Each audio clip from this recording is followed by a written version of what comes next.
Hello everybody, it's Starrapter here and welcome back to the channel. It's time for my long-awaited review of Darth Vader issue number 11, Into the Fire part 6. I've been waiting for this issue and this storyline to come to a conclusion since we learned about it first at New York Comic Con back in 2019. Yeah, it's crazy, guys.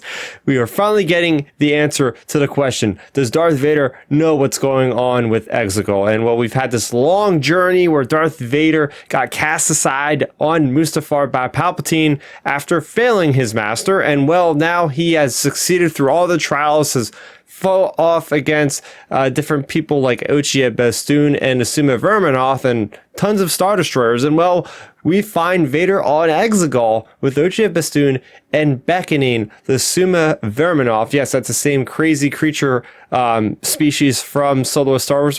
He's able to control this creature with the Force to assault this Sith temple that we see in The Rise of Skywalker, and guess what? Emperor's waiting for him there. The Emperor has been waiting for him to show up. He had planned all this. He's pulling the strings of Vader like he always does, and we have this epic clash between these two creatures that assault this Asuma Verminoff while Vader is on top of this thing. It's the most metal thing ever because we have Vader controlling and smashing these things, and the Emperor says, nope, this isn't going to happen. And the Emperor actually uses the Force to control the Asuma Verminoff that's under the control of Vader to kill itself with its own tentacles. And that's just the beginning because this thing gets better and better. We have Vader who's going inside of the Sith temple, and he finds the vats of Snoke. Yes, 30 years before the events of The Rise of Skywalker, he finds this stuff. He finds a vat of Luke's severed hand that fell from Cloud City. So much cool stuff in there. Then Vader gets assaulted by these weird, monstrous creatures with electro staffs that would be kind of like those guards of Grievous's, the Magna Guards. And then we see the Sith Eternal, or at least the beginnings of them, all assaulting Vader at once. And Vader is able to put out his lightsaber and tap into the Force to be able to lift their daggers, their weapons up in the Force against them, and they all stab each other with Darth Vader's Force control. It's insane. And then we get to the point where Vader finds out that there's an entire legion of Star Destroyers equipped with Death Star type tech weapons, the same ones we've seen in The Rise of Skywalker. But that's not it, because we have Vader that continues through these caverns with Ochia Bestoon. They come across an entire mountain of a kyber crystal. I mean, this thing is the biggest kyber crystal we've ever seen. It's literally a mountain of kyber crystal. It's being harvested. That's what's being used for the Star Destroyer weapons that we see on those legions of Star Destroyers. And we have Vader who comes to grips with Emperor being better than him in everything he does. And the Emperor is using the kyber crystal. It's a living crystal, so it's able to react. And the only way that Vader can actually get this power is through pain. And the pain and the suffering with the Emperor is the key. So by the end of this, we have Vader who is submitting fully to the Emperor, knowing that the only way to access this power that he craves is being underneath the Emperor. And he started out this issue claiming that he is no longer the apprentice of the Emperor.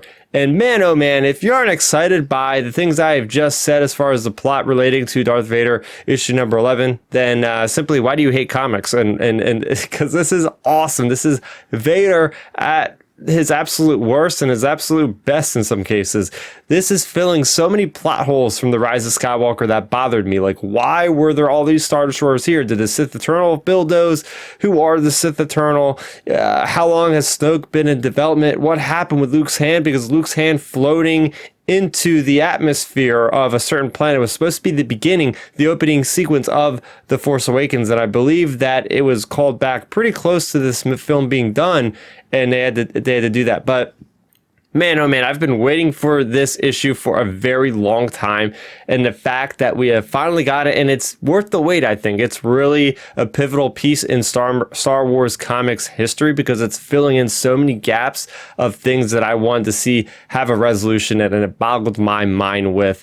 But I don't know, does this hurt Return of the Jedi, knowing that Vader knew about the secrets of the Emperor? He doesn't know that the Emperor is cloning himself per se, but he's seen all the experiments. He's seen the Star Destroyers, knowing that he's throwing off the Emperor, knowing that he's dying. He could have told Luke all these secrets or something before he died, but he didn't. So where does that fall? As far as the hand, is there an attempt to clone Luke like there was with the Thrawn trilogy? Are we seeing maybe something related to that? It's just knowing this stuff in hindsight now, seeing how this could have come to play. Does this question your idea of Vader, basically? I want to know in the comment section below. What do you think about all these reveals that Vader found out? Do you think it was necessary for his story to continue to see his redemption? Do you think it factors into that? I want to know in the comment section down below. But man, oh man, I'm very happy with this. Next week we have the War of the Bounty Hunters epic crossover starting. I will be doing week by week comic book reviews as I always do, but I'll just be subtitling War of the Bounty Hunters week 1, yada yada yada, so you guys can easily follow that along if you're interested with that. But yeah, that is going to do it for my review of Darth Vader issue number 11. Please make sure you go ahead and subscribe to this channel if you liked my thoughts on this very here comic. That's gonna do it for me, Starrapter. Thank you so much for watching, and may the force be with you always. Thanks for checking out the video. Please hit that thumbs up symbol. It helps me know that I'm making content that you guys enjoy. And if you enjoyed this video, I also include 2 videos down below you guys should check out. And please consider subscribing to this channel. It helps support me, and it notifies you guys of when I get new videos up on the channel. You can also contact me on Twitter, Facebook, and Instagram at Starrapter.